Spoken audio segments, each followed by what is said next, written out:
Good afternoon. Welcome to our debate that is hosted by the Sustainable Information Project. This is a project that is based and run by organizations across Europe in Italy, Belgium, Romania, and Malta. The project explores ways in which civil society, activists, and independent journalists can collaborate and carry out and support investigative journalists, combat disinformation, fight corruption, promote rights, and defend the environment. The final objective of sinfo is to create a working model of cooperation between activists and journalists and promote transfer this knowledge to countries across Europe. And today's debate is the third debate that we have in this format. And we will talk about how false narratives keep corruption and money laundering in the shadows, and how journalist activists can team up and expose and bring to light this type of manifestation. And for today's debate, we have great speakers. And I'm just gonna go around and present our esteemed guest, who I do thank personally for being here. We have with us Manuel Delia, who's one of the founders and executive officers of the anti-corruption NGO Repubblika. He's also a journalist and blogging with his own website, manueldelia.com, and writes for the Sunday Times of Malta.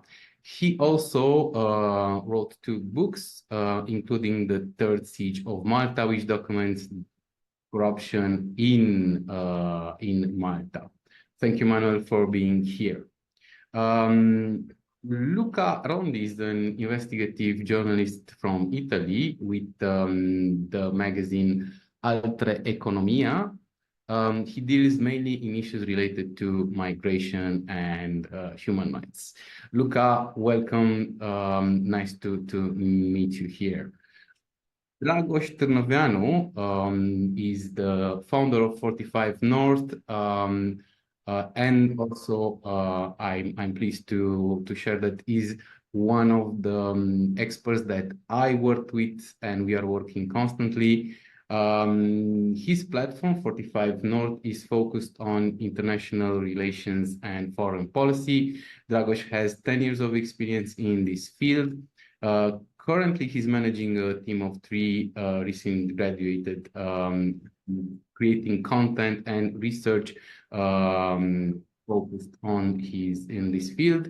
His latest project was a cooperation with Context, who's was part of sinfo and dealt in Russian-related sanctions, and we'll get into those details later on.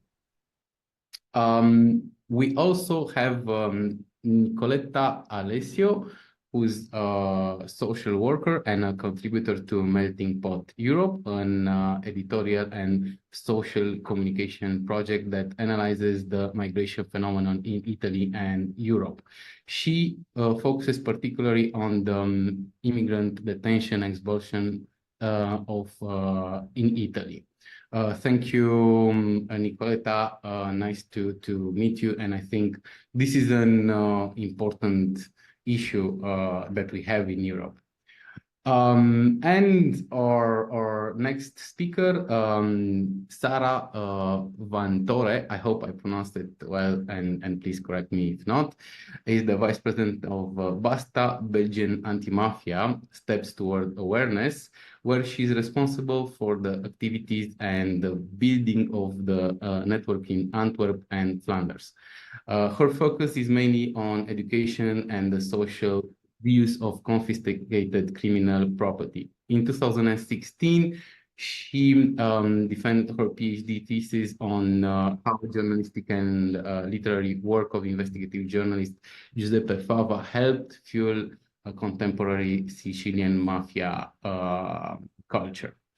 Thank you for being part of this debate. I think it's going to be an interesting one. And we want to, I'm just gonna go over a bit of the maintenance. We'll need to have everybody with their mics off. Questions, if you have them, put them while we present and the speakers are presenting their topics. Put them in the chat, and then we'll have opportunity of back and forth at the end of the first session, at the end of the second one. And the topic that we want to get in today is related to false narrative in the anti-corruption field. And I would like to get into the debate. And for this topic, I did a bit of research just today to look into what do we have in Romania. What's, the false narrative that are spread about anti-corruption. And we are seeing at kind of the same thing that we saw in the past years. So we have a narrative that focuses on the fact that the work of prosecutors that are dealing in anti-corruption is led by the deep state and everything is controlled. And an iteration, interestingly, on this was perpetrated in Moldova. And Republic of Moldova is a very, let's say, hot country now. It's joining the EU. It also is wanted by the Russian Federation in its grasp. And actually, interestingly, one false narrative in Republic of Moldova is the fact that there are people who are saying that the fight against corruption in Moldova is designated to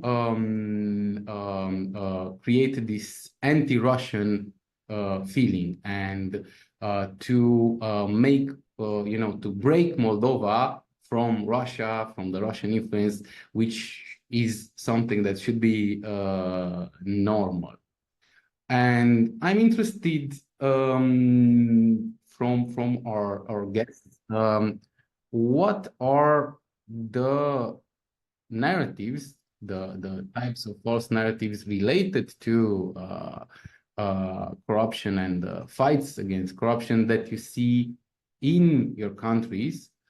And what do you think is driving this? Why do we have this type of disinformation related to a topic that is, let's say, important for people? And I do have one that could be just for fun, that I realized, looking at the latest Netflix movies, there is a false narrative that is interesting to see, the glorification of organized crime. And if you look at some of this series, you'll see that very, very proeminent. And I'm interested in your take on that. And first of all, I would like Manuel to share with us his thoughts. You make, first of all, thank you very much, Miro, for that, Attila, for that very, very good introduction. And although the Maltese context does not include the the views on Russia in the frame of mind of people and the discourse that exists here, there is an underlying commonality to the scenario that you describe in Moldova or in Romania. And I think it's a framework that we're seeing increasingly in many places as politics and political discourse polarizes ever more. I think even after these elections, we are seeing a coagulation around the two polar opposites of politics. And in that framework, there is enormous potential that has certainly been our experience for a discourse that suspends truth. Truth stops being an objective reality, and instead it becomes a duopoly of opposites.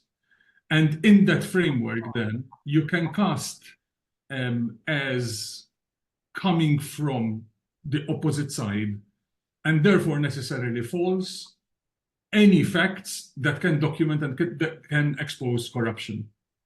That has been our experience here. As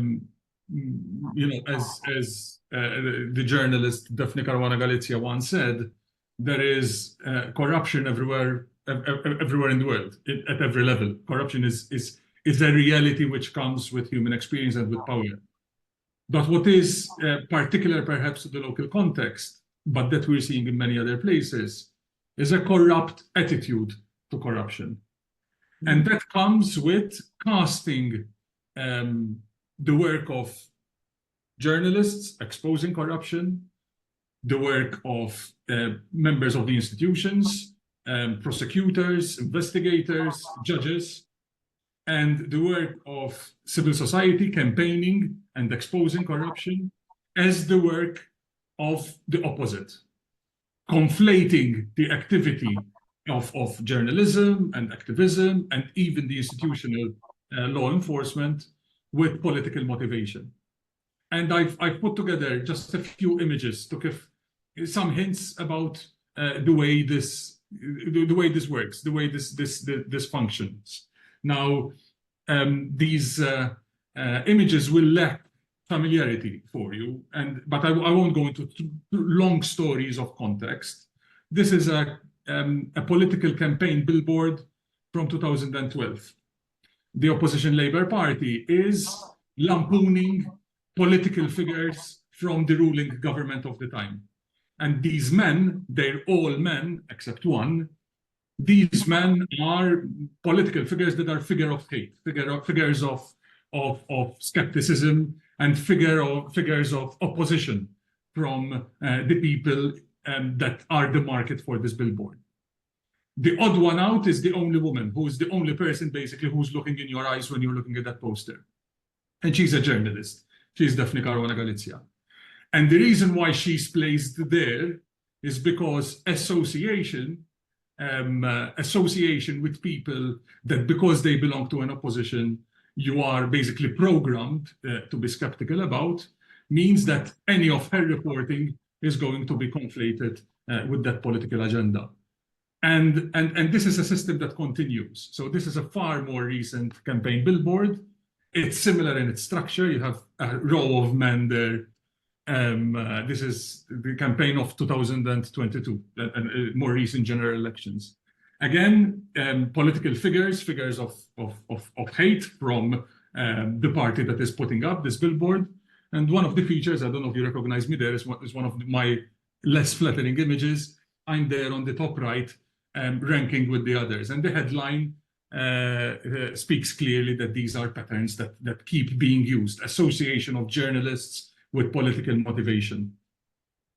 Again, this would be very familiar in my context. What you see there is a very poor lampooning image of a witch.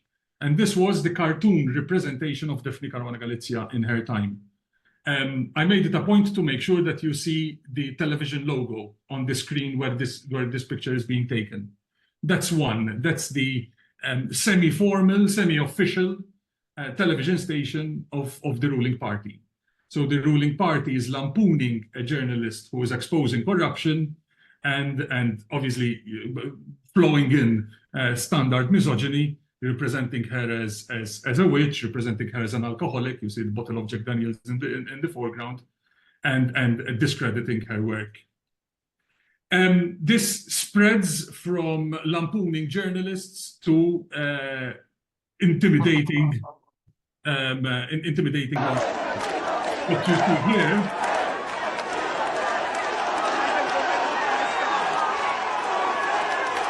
and more of that is the reception of former Prime Minister Joseph Muscat just a couple of weeks ago in front of court, going to court to face charges for corruption. These investigations that Daphne Caruana Galizia had started working on, and others since. And the reason why I'm showing you this image is this is the mobilization of political supporters, reducing a legal action on and law enforcement on corruption to a matter of political confrontation. The flag of the Labour Party is prominent in that context. Then it is the discomfort of doing your work. These are a couple of images of a local investigative reporter in Malta who was investigating the aftermath of the Panama Papers, Jacob Borch. And these are images of him being assaulted by ministerial staffers as he's chasing them, as he's chasing ministers to answer questions about the Panama Papers, incidentally, about corruption. And here you see the environment in which journalists work, but that environment is enabled. This doesn't look too odd because Jacob Borch, instead of represented as doing his work, is perceived and represented by the Labour Party media as an enemy of truth. And then you have alliances cutting across institutions doing this. So this image here is of an investigation into our anti-corruption NGO, Repubblika, an investigation conducted by the actual regulator who attempted to shut down the organization on the back of the sort of mainstream polarization and criticism that represents anti-corruption activity as political propaganda. These are things you are familiar with wherever you are. Here's a right-wing blogger writing about Daphne Caruana Galizia, and again casting her in this great conspiracy. Probably the George Soros reference would be more effective in other European jurisdictions. After a while, this got a bit boring here, but it's the sort of thing that you find in many of these places. And then representations, continuous representations of anti-corruption figures, journalists, activists, etc., in the reporting. Again, there's one there of the semi-official ruling party news. And the team here, I mean, this is a Maltese, but the general theme is that anti-corruption activists are either servants of or controllers of the political interests of the opposition, and therefore collectively discredited. And this is helped, unfortunately, by the collaboration of so-called neutrals. The way that you legitimize this sort of polarization is then by taking a sort of an objective outsider's view and contribute to the general omerta about these patterns of behavior. And what this does, it frustrates the ability of people who are working in order to combat corruption to have the impact that their efforts should have, which is that once the truth is documented and published, then that should lead to consequence. But the context of polarization makes that extremely difficult. Cool. Thank you, Manuel. And honestly, I find a lot of what you showed. I was like, oh, is this Malta or Romania?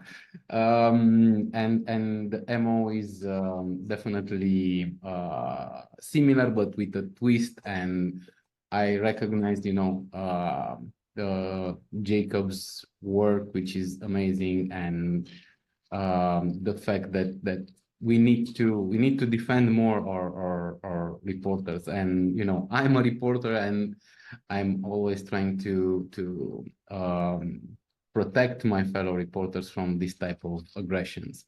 And I would like to see what's the flavor of false narratives in Italy when it comes to corruption and anti-corruption. And Luca, maybe you can give us a little bit of the local flavors, because I think you have a lot of things that you could share with us.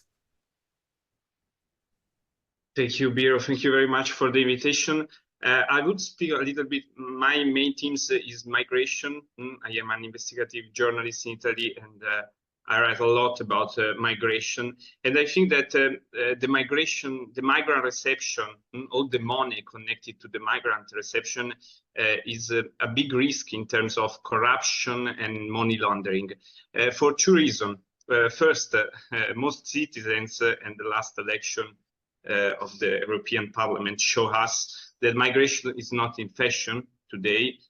So no one wants to have an in-depth analysis of what happened connected to the money spent in migration. And then on the other end, the people, the migrants, usually are undocumented. They are in a position of vulnerability, and so they cannot report what happened.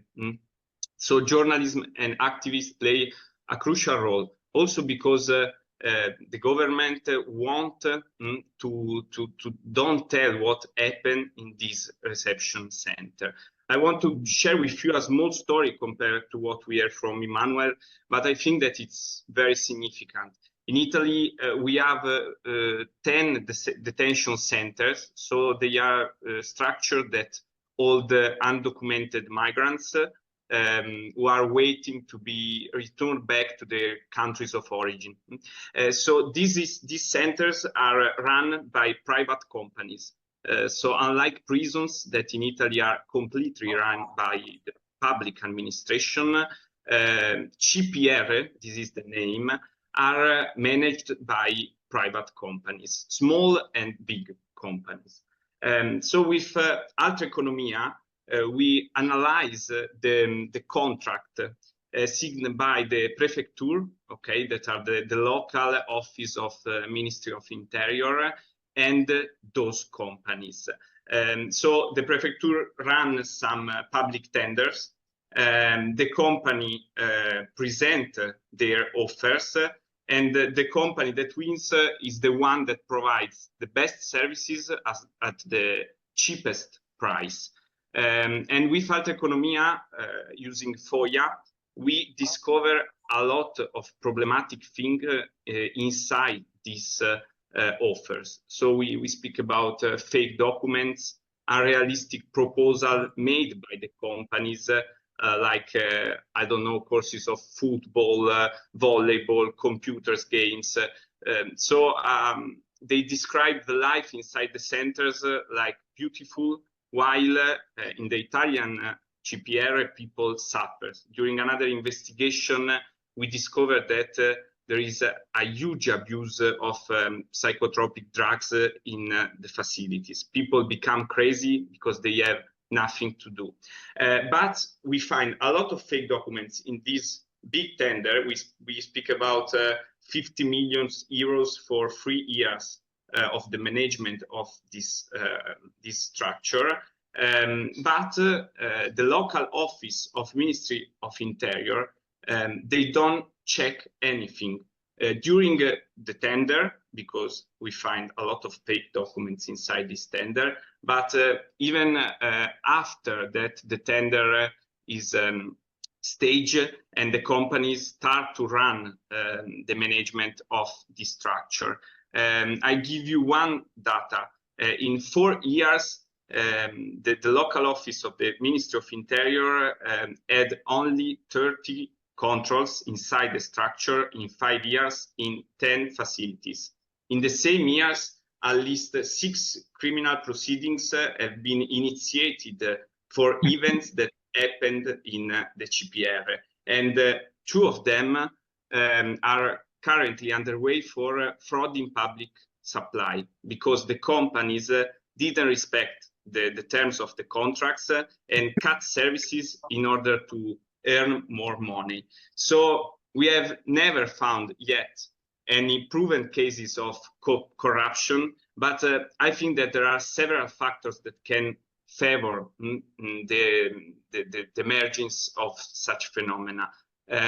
One, the purpose of both controller and control is to maintain the structure open, because companies want to earn money, and the local office of Ministry of Interior don't want to close CPR, because migration is an important theme, and in Italy they say, okay, CPR will hold, will look up, okay, people that are without documents and they are risky for the community. So it can be a good control, okay, because both parts have the same aim.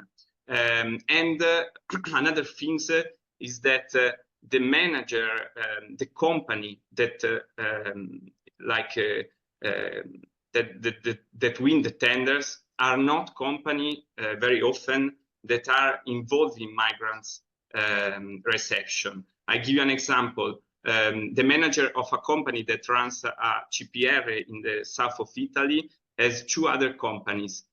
Both deal with cars. They change broken car parts. And on one end, they change broken car parts, and on the other end, they they provide services for CPR. So it's very important, in my opinion, both for journalists and activists to keep a light on CPR, because corruption, we had in Italy some big trials for corruption connected to the reception of migrants, and the false narrative, or I mean, it's not a false narrative, probably. There is no narrative, okay, because in the case of CPR, the Ministry of Interior, they say CPR has to be open, okay, and we cannot close CPR. So there is no false narrative, because they don't want to put a light on all the things that with altra economia we discover. So I think it's very risky, these teams, and we have to put a lot of pressure to the government for stop, okay, all the risk connected to the managing of all the reception of migrants in Italy. Thank you. Yes, so thank you for your thoughts. I would be interested, Manuel, Luca, and the others, Dragoș, Nicoleta, Sara. You know, what do you think the antidote would be to these false narratives? Like, how can, you know, when there's a politician saying the journalists are investigating and showing the corruption about me, he's run by the deep state, or things like that. How can we respond as society to make sure that the public really sees the real facts, that money is stolen, that their life is affected? I'm interested, not clearly we don't get the solution, but maybe you know good examples of people who fought back from this type of narratives and they were effective.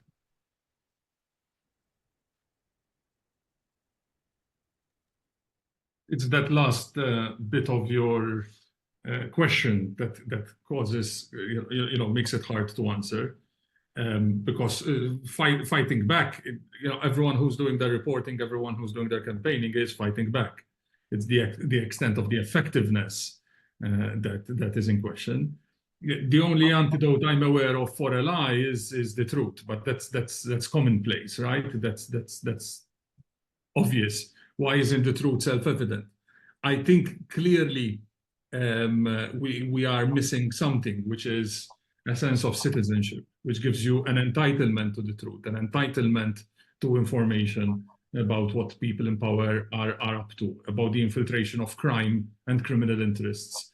But instead, what you have as well is the romanticization of crime and sharing with you the Maltese experience. You saw those people screaming out in the square, supporting a politician who's facing trial in court. What you have is the romanticization of corruption. It's admired. Because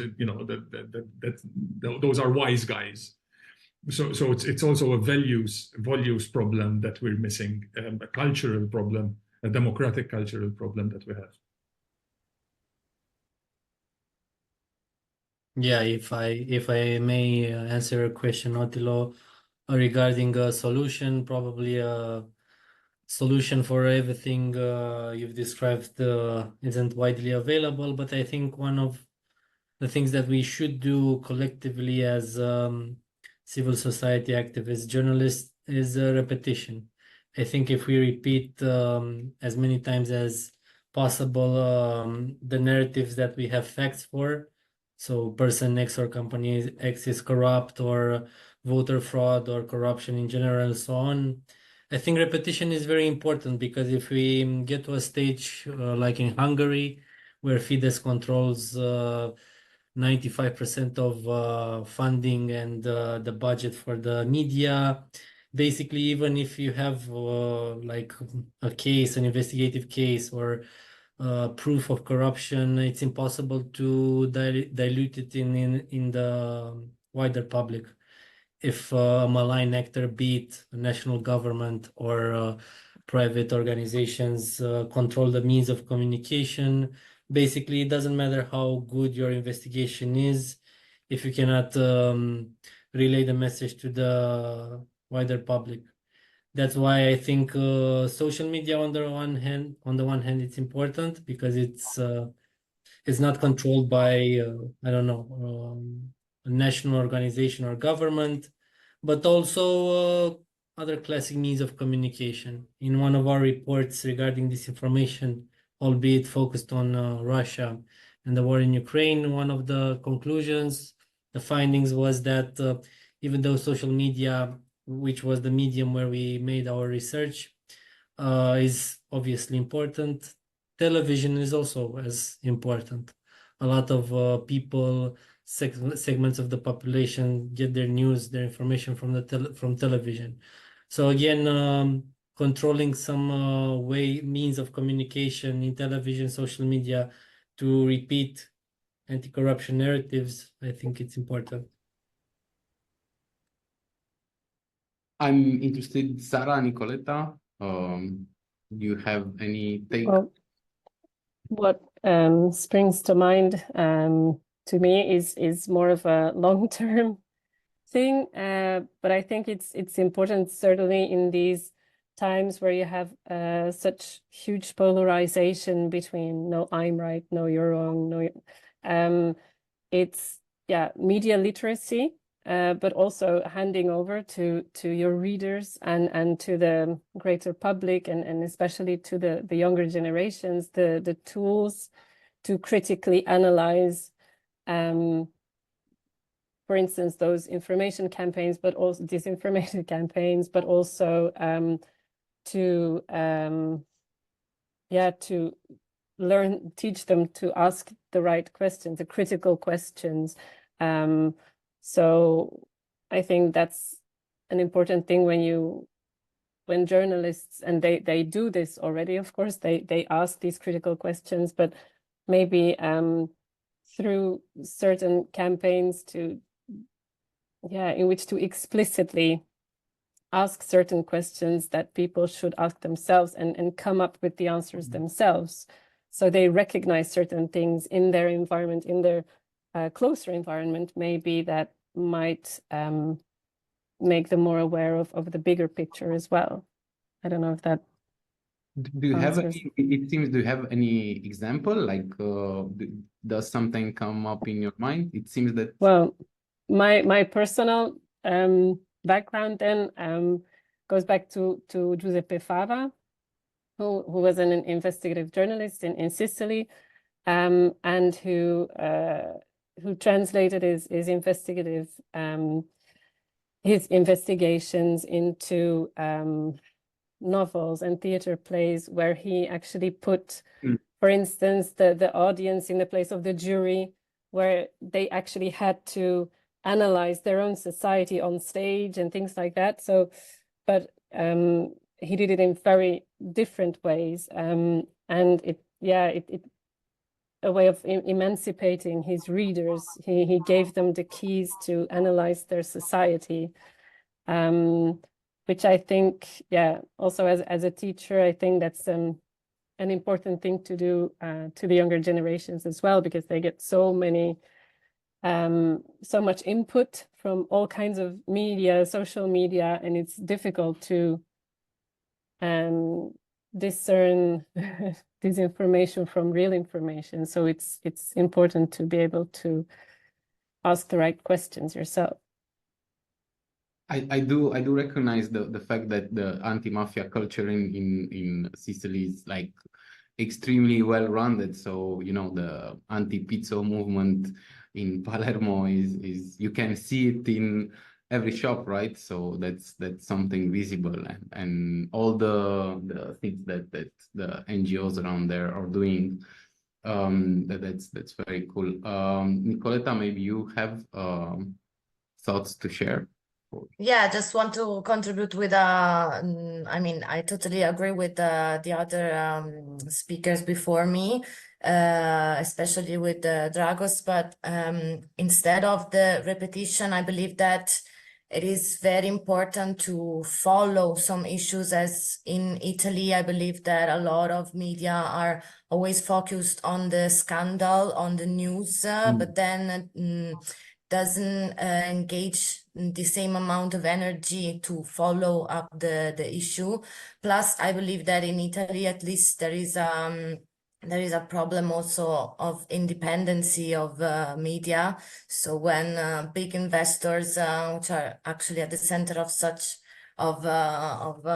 corruption cases and scandals, are paying for the newspaper, how are we supposed to expect from citizens to trust? And about the anti-corruption culture, anti-mafia culture in Italy, on one hand, I believe that it worked very well in some territories in the sense of activating the population in civil society organization, like you mentioned before, anti-pizzo movement, and this shows how important is to foster an information, like a journalism that actually can activate people and not making them feel as everything is so big and complex, and that we are just passive recipients of information, but also like to share lights on what can be done and what is actually done in order to fight this phenomenon. And so we get back to the collaboration between journalists and activists, as I believe that one problem, as also Sarah pointed out, is the problem of discerning information of quality and like information actually providing and benefits for some interests. This is very difficult, but also like this overwhelming amount of information makes it difficult to emerge, especially for young and new investigative journalists competing with like big mainstream media companies. And I believe that with the collaboration with journalists, precisely this can be, in a sense, counterbalanced, because activists can first be like a source of information on the ground too, on the matter of maybe we will delve into the issue later, but of course activists are as they are grassrooted, they can be also like a source of information, but they also can spread information in their communities in more like human and practical ways, and feeling make feel the community like a part of something that can be done. this was my thought about it. Cool. Thank you. And I think if there is no other intervention or questions, I think this is a good transition to our second part of the debate, the collaboration between journalists and civil society and activists. And I think the example and the thoughts of Nicoleta are on point of what we are trying to achieve with our project. And I do also think that there's a lot of value in collaborating between different civil society, different NGOs, different activists, and reporters. I have been doing this, so I think in the past 15 years, I worked and covered a lot of the big corruption cases in Romania, and I benefited from the expertise, expert opinions, the knowledge of anti-corruption experts who, you know, I started understanding the criminal law and the judiciary system by interviewing these experts, by getting literature from them, by participating in their debate and understanding how, you know, knowing how a criminal case is formed, how it goes to trial, how everything happens, and I follow that in court. So I do see a lot of value in this, and we recently had a very good joint project that I think it's a good case scenario that we can present between Context.ro, which is the organization. I am part of it, and it's an investigative reporting organization, and 45 North, which is an think tank, an organization that is looking at foreign policy, doing analysis on disinformation. And I would invite Dragoș to share a little bit of the things that we did together, and your thoughts, Dragoș, on was this beneficially? Was it a good project? Did you get something out of it, working with the investigative reporters? Yeah. So off the bat, of course, it was very fruitful for us as an organization. I had the good fortune to work with Otilo on this project, and I think we've met I don't know, since 2019, 2020, so a couple of years now. I personally always admired the investigative journalists, because obviously by definition they push the boundaries, and that's why they produce insightful stories. And yeah, our approach at our organization is obviously one more focused on foreign policy, international relations. Again, probably obvious for us, the main topic of concern is the war in Ukraine and Russia's aggression in Eastern Europe.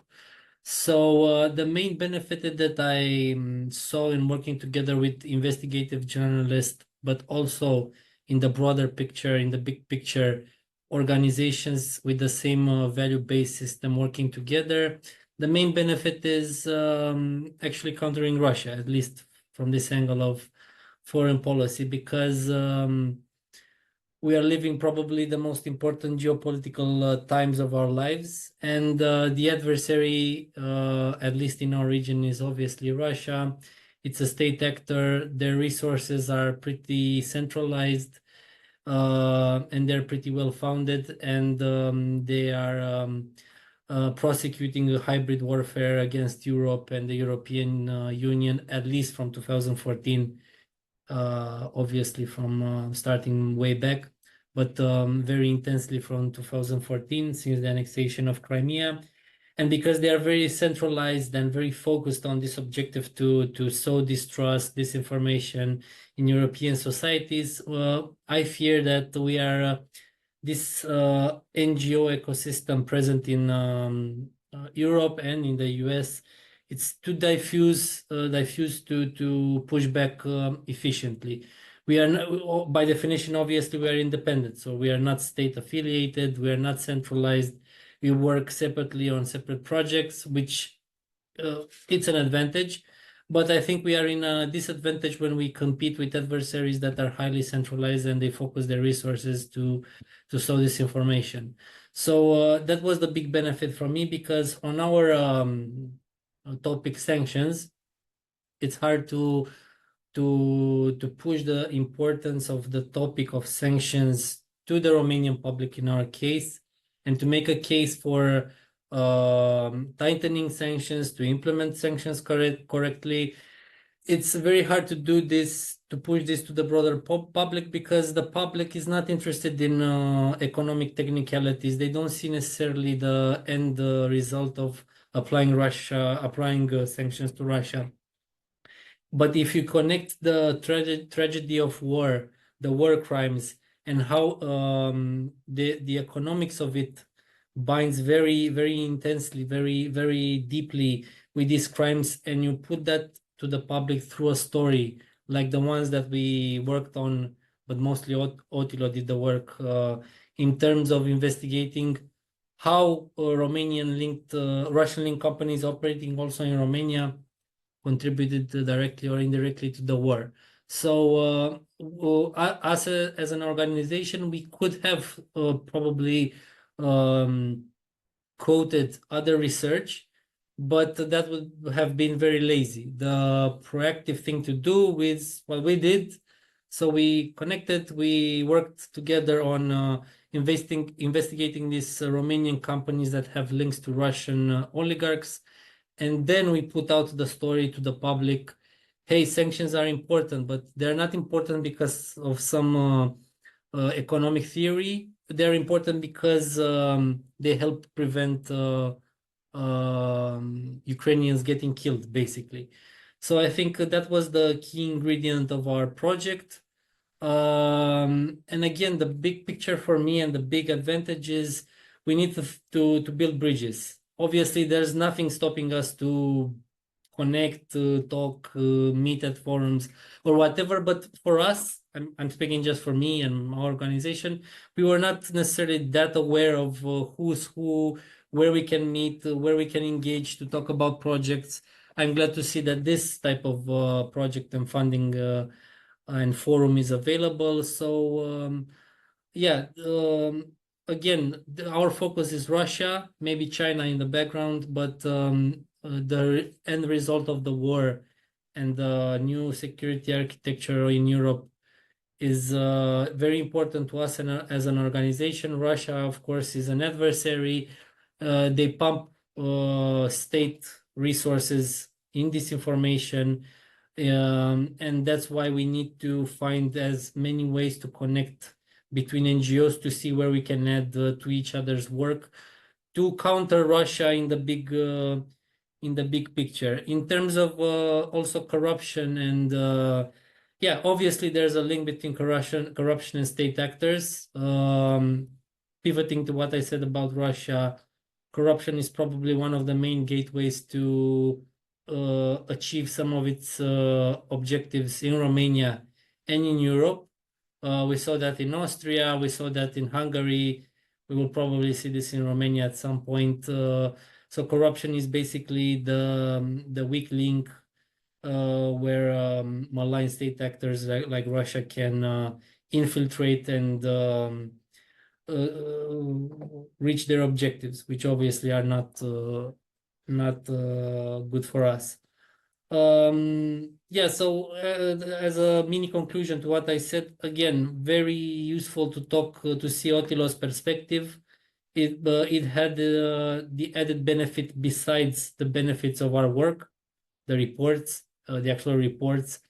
I got to be exposed to maybe different type of thinking, new angles of approaching topics. So it was a very organic experience, and yeah, I hope we can replicate it in the near future.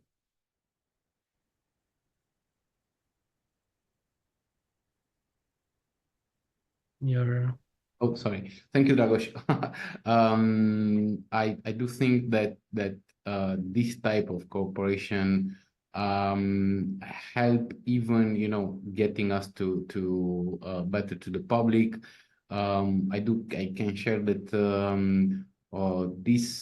some of the investigations that we did, and you know, the collaboration was very well perceived by the public, and articles were well read on our website, and I think it prompted also some reaction from the foreign ministry. And if I may, one other thing, I also have a corporate job in sales, and one of the things that maybe I took from my job in a corporation is getting the job done. So many times it's far more important to get the job done, even it's like 80% well done, not 100% perfect, rather than not finishing. So this is our approach when working with other with Otilo in this case. It's better to have small change than a beautiful project, but nothing actually changes.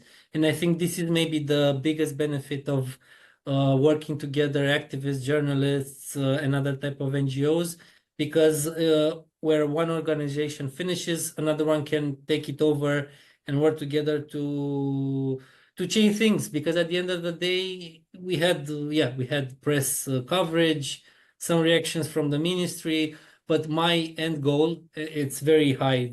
It doesn't mean that we are up to the job. I'm hoping we are. I'm speaking for 45 North, but at the end of the day, one of the objectives is to put more sanctions on Russian companies in Romania. So that's it. Put more sanctions. We have only like 5 sanctions order in 3 years of war, or 2.5 years of war. So projects are nice, talks are nice, but at the end of the day, we need to change things. And I think if we can identify in each NGO what are we doing, what's our like core work. Otilo investigates, follows the money, uncovers the truth. Maybe we at 45 North can add the analytical side of things, and working with the state to put pressure to change laws or methodological norms. So I think at the end of the day, if we can manage to work together and actually change things, practical things, laws, norms, perceptions, yeah, that's great. And I think we do have, you know, good examples from our speakers here. Nicoletta, maybe you can share a little bit. I do remember that I was in Palermo, and there's the anti-mafia museum that is well, it's outside Palermo, that is in a house that was confiscated from the one of the mafia lords. So that's practical, you know, the assets confiscated and used in the benefit of the public. And there are many other examples. And what's your take? What should we do, you know, between journalists and activists to, as you mentioned earlier, to activate the society? I really like your perspective that you need to find the way to activate the society. Sure. Of course, the initiative that the center you are talking about in Sicily, I believe you're mentioning the Corleone house. It's one example, and it's a virtuous example for sure. I admit I bring here on the table another experience, which is the experience of Melting Pot Europe, which is an activist driven online journal. that brings together researchers, social workers, lawyers, sector operators in the migration field, in order to not only create content like articles or other media products precisely to counteract a false narrative on migration, which is a criminalization of migrants and of migratory flows, in order to foster or to leave the space for politics and interests, which actually violates national laws and international laws on fundamental rights, but also to share spaces of reflection and of action. So, for example, I can mention some collaboration that Melting Pot fostered. So, for example, a group of university researchers in Tunisia, researching on the implementation of the Italian fundings to the National Coast Guards of Tunisia. So what was the impact? Actually, it was not search and rescue operation, but interception at sea, causing also several deaths of migrant people on the Tunisian coast, paid by the Italian funding, which allegedly is to counteract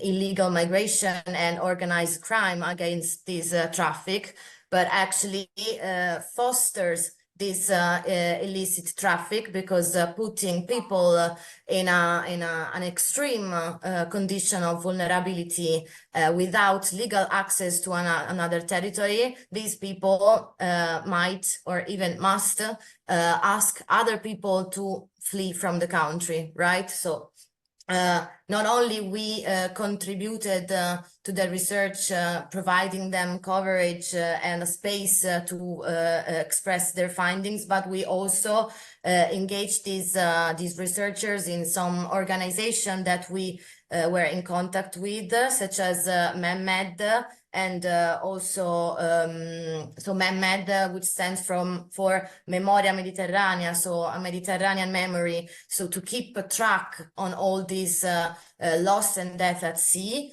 and also providing space and funds in order to assist this family, but also like a physical space in Palermo, by the way, to meet in a country, in a territory which is full of migrant people, of people with migratory background, who actually find a space also to express. And this was just maybe a chaotically restituted experience, but precisely, for example, on the issue of detention center for migrants, which Luca Rondi detailed how this is not a topic that is usually related to corruption or criminal activities, but indeed a lot of companies managing these centers are involved in some inquiry, like judicial inquiry linked to organized crime. For example, Martinina, Medi Hospice, which will be the future manager, the future company managing the Italian detention center in Albania, is linked to La Cascina Group, which was at the center of the Mafia Capitale scandal in Italy. So this is just one example, and the cooperation between journalists and activists in Italy on this matter is essential, because it's not easy to access CPRs, so Centro per Rimpatrio, so repatriation center. It's not easy at all to access these places, and it's even harder to get in touch with people who were subject to detention in Italy. And this is something that activists can do, like put journalists in contact with these people and with these stories. And basically it's what we try to foster at Melting Pot Europe. Then of course we are also an online based journal, but we are also like an association, like a civil society association. So our resources are limited, and our impact our aim is focused on fostering like social, political network in order to value the work of emerging journalists and activists and civil society organization, specifically on our topic, that is migratory issues and politics. So yeah, but this was our experience, and I believe for people and small communities has a huge impact, as our experience with the Albanian diaspora recently showed us. For example, the fact that I interviewed an activist who participated in a no CPR, no detention center protest here in Milan, made her feel like there is someone listening to them. And we also organized a trip to Albania in order to investigate a bit on the Albanian perspective on this agreement in a moment where all the Italian media are focusing on Albania as a narco state, and like Albanian media not able to provide independent and accessible and I mean, not partisan information. But this also makes it very difficult for young Albanian journalists to emerge in the information market. So, for example, these activists and investigative journalists, who is Cristina Milona, who also wrote down for The Guardian and other regional and Kosovarian newspaper, find it very difficult, because now like journalist wants to extract information from her like an activist, but not respecting her as a journalist. So it's also complicated as a relationship, and we should also keep in mind this. So sorry, I'm also always chaotic in my interventions. No. This is really interesting, and you know, that's why we need to hear all this perspective. And I was actually curious if somebody in Albania is covering that, and you know, I see a lot of increased activity in organized crime on migrants trafficking in Romania. So I think this is the topic for us too. And anytime if you know, hear something related that, you know, like Italian mafia is involved in some way in Romania, which, you know, it might be the ties between organized crime in Italy and Romania and Eastern European countries is at least from the 80s or 70s. So it's something that we all missed at one point. Thank you a lot for your input. And I would like to know, Sarah, what's your take? How we should? Do you think is it effective, journalists, investigative reporters to work with other activists? You know, do you have a good example? Do you have an experience on this? I think you're muted. Sorry. Well, actually, there are too few experiences of this in Belgium, where, well, one of the main concerns we have as a social anti-mafia association is the citizens' unawareness of their individual and collective responsibility in fighting organized crime and corruption. And one of the reasons is that the fight against organized crime is often very much seen as a fight to be fought by magistrates and law enforcement. And that's also because of the policymakers' predominantly reactive and repressive approach, which focuses on symptoms and short-term solutions, and less on the socioeconomic causes and the complicit and functional cultures and behaviors that lie at the roots of these phenomena. And most mainstream media report more or less in the same way. So they focus on specific incidents or cases and on the politicians' immediate reactions to these incidents. And so also, which makes people see these things as, cases that aren't necessarily all connected, or they don't really see the bigger picture. And in the past few years, various newspapers, big newspapers have also created true crime podcasts that don't go much further than the fascinating stories that increase the impression that the underworld is somewhere in a different dimension that never touches ours. And so...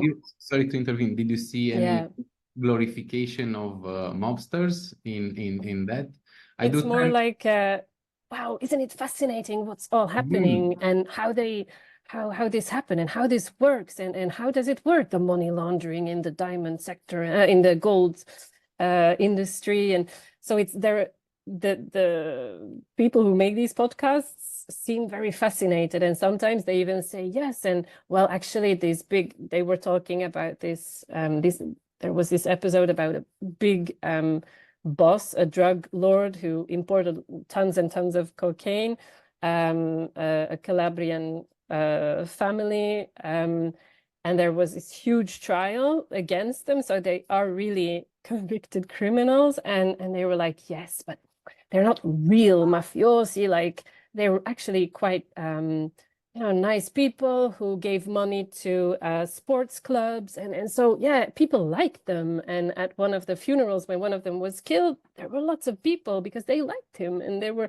so it's really the discourses are very strange. So it's not really intentional, I think, to cover up these things, but even when journalists of these newspapers don't really get how serious it is, it's really a problem. And so it poses a threat to public awareness and also to civic engagement, because they keep these topics very far from themselves, while actually the true strength of these criminal organizations lies inside that society, outside the criminal organizations themselves. But of course, people cannot contribute to fighting a phenomenon that they don't understand. And that's also why since, I don't know, the 1950s and 60s, the social anti-mafia movement has always been found an ally in authentic forms of in-depth investigative journalism that aims at uncovering human truths and mechanisms of social injustice underlying phenomena like organized crime and corruption. And this is, of course, a kind of journalism practiced by different kinds of professionals who were and are aware that their work can and should result in social change, real social change, often at the expense of their own safety and lives, of course. But we as civil society organizations share this common goal to help civil society understand those mechanisms underlying organized crime and help them understand why they are so powerful and how they operate, and how, for instance, giving money to sports organizations helps their cause in making money and becoming more powerful in their territory. And also to help people understand what instruments are effective, might be effective in preventing or fighting organized crime. So the engaging storytelling of journalists can also help humanize the issue and make these themes more relatable. And they can also help people see what spaces the ordinary citizen has at their disposal to play a useful role in this fight. So I think knowledge of certain problems and of alternatives might enable the participation of citizens, and enable social justice or policy and legal reforms. So I think it's important to join forces indeed more explicitly by, for instance, creating consortiums or think tanks between civil society organizations, investigative journalists, and maybe academics to combine their efforts and expertise. And so to create a platform on which to connect the information from journalistic, scientific, but also civil society organizations, research, connected with the field also to involve actors that might valorize this information in projects that that citizens can engage with in order to actually have a social impact. Or cooperation might also result in science-based or in investigation-based policy or legislative proposals that can make the fight against organized crime more effective. Activists might engage in advocacy with policymakers, while journalists keep the issue in the public eye by continuing to report on these themes. Also to maintain the public interest and to put more pressure if you keep reporting on it, as was mentioned before. Activists can also organize follow-up actions and keep the community engaged. 3 months ago, with Basta, we launched this informal network between the Belgian Federal Police and 2 criminological research groups around the theme of, and Basta, around the theme of organized crime. And I think it would be very interesting to include investigative journalists as well to put these themes on the table and see how we can work with them. And what was an example, for instance, in Italy is also, it's not exactly the same because it's the initiative of 2 civil society organizations, but that's La Via Libera, which is a bi-monthly magazine, but they also have a website. So the magazine on paper contains long, in-depth investigations and interviews. And on the website, you have more like a daily monitoring of the issues civil society organizations care about. And in their own words, they can also share their thoughts. So there is room for both in-depth investigative journalism and for activism. So that's very interesting. And the last thing I was thinking about, is our cultural initiatives, because, well, when I think of the anti-mafia movement, is also a cultural movement that aims to promote a culture of legality and justice. And in Italy, in Calabria, for instance, you have these cultural events, I remember the Festival of Journalism in Modica, where you had interventions of both journalists who did lots of investigations about mafia, but then you also had interventions of civil society organizations, or the Trame Festival in Lamezia Terme in Calabria, which is where they create exchange between journalists, academics, civil society organizations, and artists to, that is open to the greater public. So there are lots of things that can be done. But yeah, people have to find each other and find a way to create a platform or a place where to share all these ideas.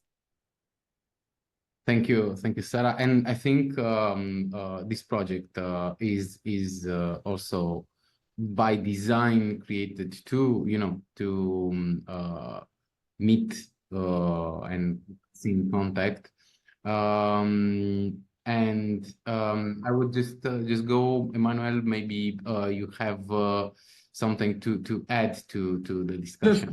Just a small underlining about a collaboration between journalists and civil society, which is not explicit and which is not necessarily coordinated, but addresses one of the biggest risks to journalists and one of the biggest risks to freedom of information and to the fight against corruption, and that is the isolation of journalists.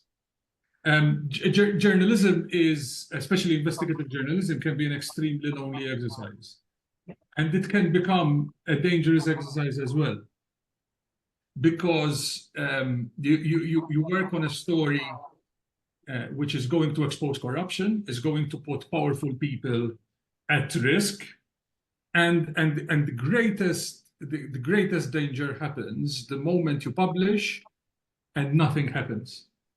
And this often happens, and journalists do not fail to be surprised by this, although it happens consistently. And I remember sharing this with a great veteran, he's dead now, of Italian journalism, Andrea Purgatori, who was telling me about his reporting on Ustica, where he would expect one of the biggest political scandals in Italian history, where he was expecting, as a result of his publications, political collapse. But instead, on Monday morning, there would be silence. And there are a number of reasons for this. First of all, we've used the word scandal a few times here. Let's look at the etymology of that word, what scandal means. The scandal is not a value judgment of what it is describing. It is not about the badness or the goodness and the intensity of that badness of what it's reporting. Scandal is about the shock in the reaction of the objective person reading it. And the fact of the matter is, shock is by definition temporary, transient, and depending on context.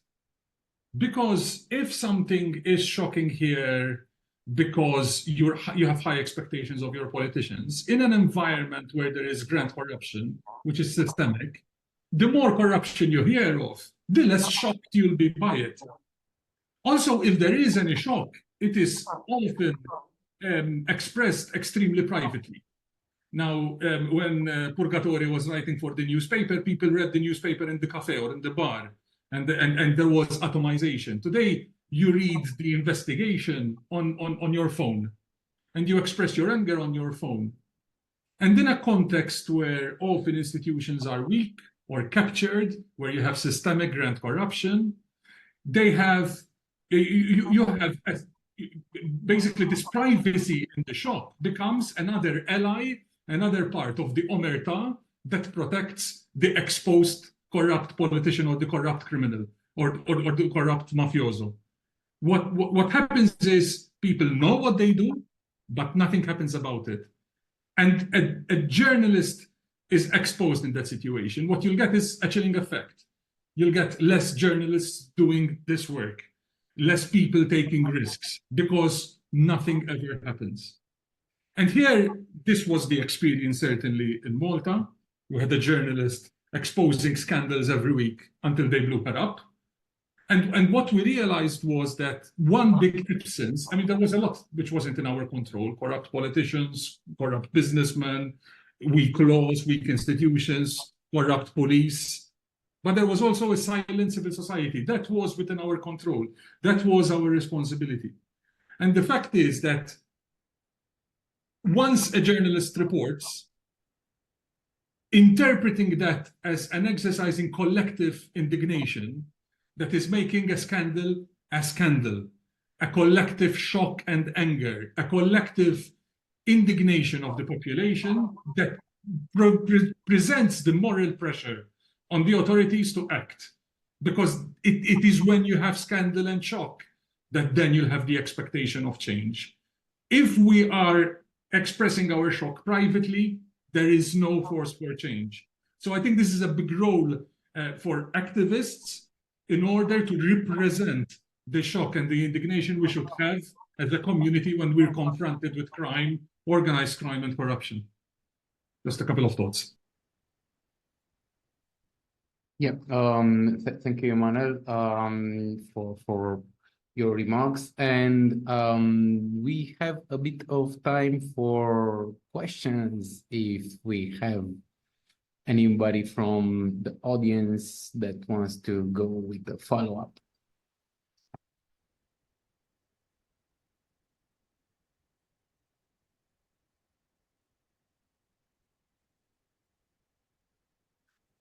If not, then I would just go for a short, question related to, we talked about collaboration. We talked a lot about, the fact that we need to cooperate between journalists and other.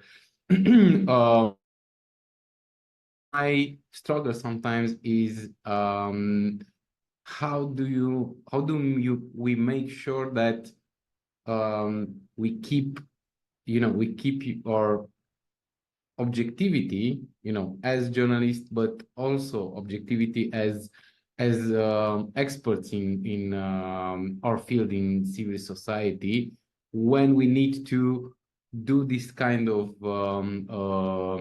fusions. What's your take on how to not cross, how a journalist working with an activist will not become crossbreed of journalists that it's getting into being too on the far side of activism? Please, Nicoletta. Sorry, I reacted straight away because I have my answer, which is also provocation, in the sense that I don't believe that objectivity actually exists. So, of course, I mean, I think this this question is a bit biased on the fact that when talking about the collaboration between journalists and activists, one may think activists equal political aim, but it's really different in the sense, like, for example, now we're talking about corruption, the rule of law. So the civil society monitoring on the rule of law and proactively defend this. So this is the political aim. It's like a civic aim, but in this sense it's political, no? And I mean, as journalists, we have our deontology, so we verify facts. You cannot divulgate. I mean, you cannot write down something that is actually not true. So you verified facts and you post the facts, but you can also have your freedom of expression in the sense that you can give your readers the color, the shades of the importance of what you are writing down about, and of the passion that also other people like civil society, individuals and organizations are putting in their political and social process.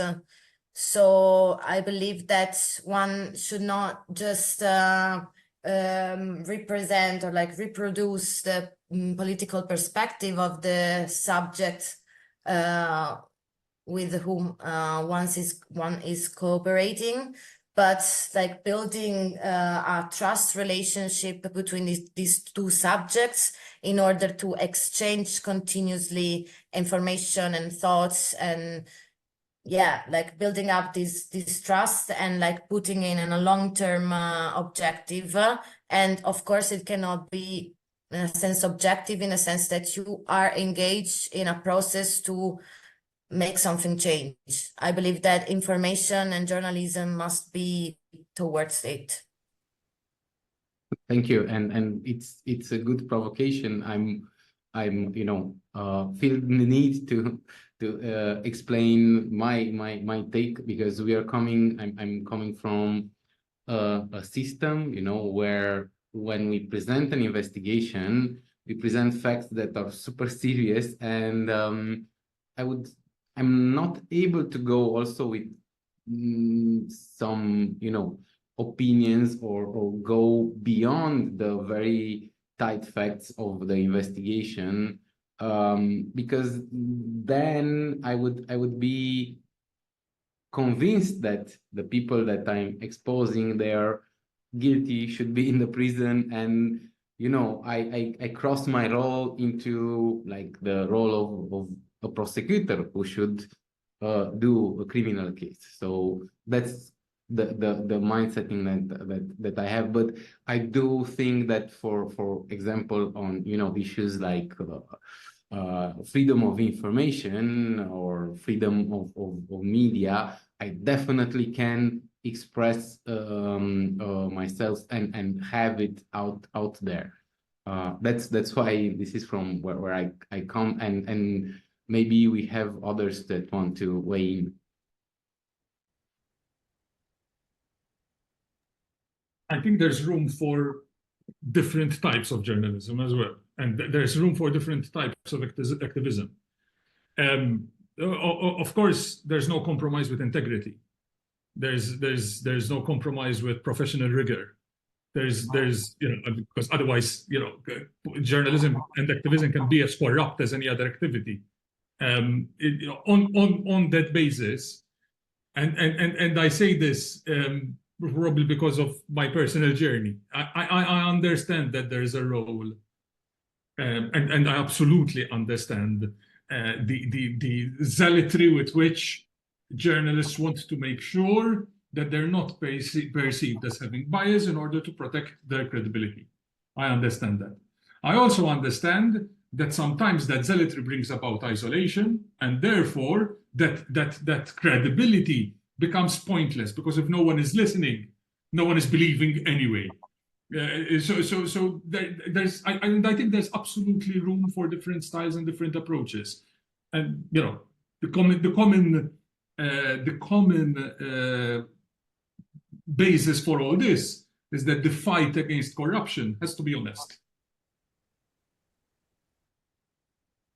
Thank you. I don't know, Luca, Dragoș, Sarah, do you want to weigh in on this issue? At least in our cooperation, everything was pretty good. Again, if we have a collaboration, I think it's important for the decision to be taken after talking and in collaboration. But at least when we work together, the roles were pretty straightforward, and everybody kept to their expertise. And even if someone has a political preference or maybe some subjective attitudes, I think most of us, all of us, are able to keep them out of our work and not infuse them into the results of research or investigations. Cool. Yeah. Very short. I think it's obvious for me that it's very important to guarantee the independence of any journalist you're collaborating with. You may be working on the same topics and in the same facts and fighting for the truth to be brought to public opinion, but still with the independence of the journalist. Yeah. Thank you, Sarah. Sorry, Luca, that your connection it's not so good.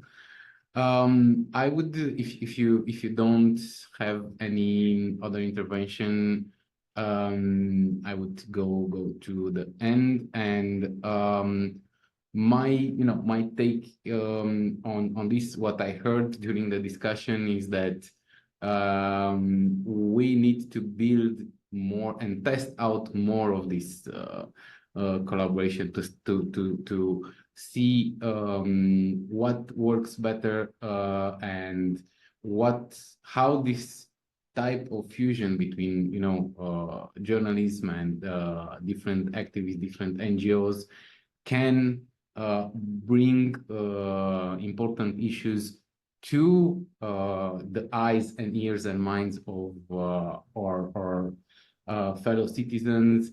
And we should amp up this, because you can see we have the social media networks that are flooded, and there's like the fatigue of information, and that brings a lot of negative influences. So I am definitely up for this type of collaboration.